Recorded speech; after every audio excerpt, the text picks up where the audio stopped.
Hello दोस्तों, नमस्ते। मैं शीला शर्मा आज आप सभी को एक त्योहार का चुटकुला उठान गीत सुनाऊंगी। दोस्तों, आप लोग उसे फुल आवाज़ करके दोस्तों सुनना। आप सबको अच्छा लगे तो लाइक और शेयर, सब्सक्राइब, कमेंट ज़रूर करना और ज़्यादा से ज़्यादा लोगों के पास शेयर करना। दोस्तों, आज हम ढोलक के साथ में गीत को गाने जा रही हूँ। दोस्तों, आप लोग सुनना और कमेंट के माध्यम से ज़रूर बताना हमारी आवाज़ में आप सभी को गीत कैसा लगा। आइए सुनिए हमारी आवाज़ में। हे आज मगने के दिन हो, मागा हमारी ननदी।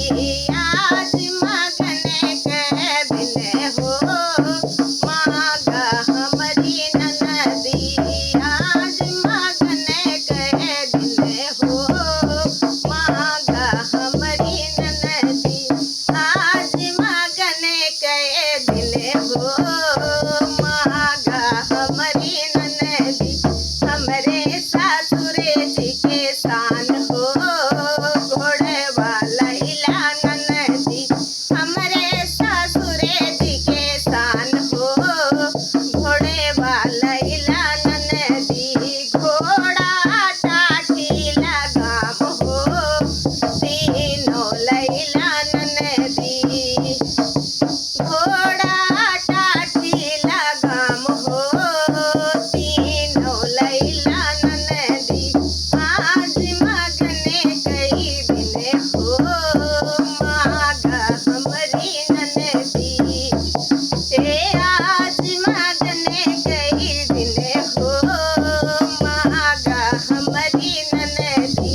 हमरे जेठ जी कैसान हो, हथिया लैला ननदी। हमरे जेठ जी कैसान हो, हथिया लैला ननदी। हथिया हाउद पेले मान हो, तीनों लैला ननदी। हथिया हाउद पेले मान हो, तीनों लैला ननदी। आज मगने के दिन हो, मागा हमारी ननदी।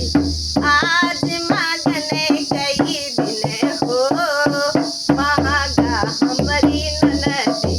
आज मगने कई दिन हो, मागा हमारी ननदी।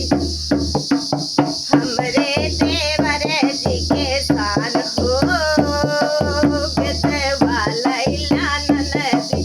हमरे देवर जी के शान हो, गदवा लैला ननदी। बैठ बाले मैदान हो, तीनों लैला ननदी। बैठ बाले मैदान हो, तीनों लैला ननदी। बैठ बाले मैदान हो, तीनों लैला ननदी। आज मगने कई दिन हो, मागा हमारी ननदी। आज मगने के दिन हो, मागा हमारी ननदी। हमरे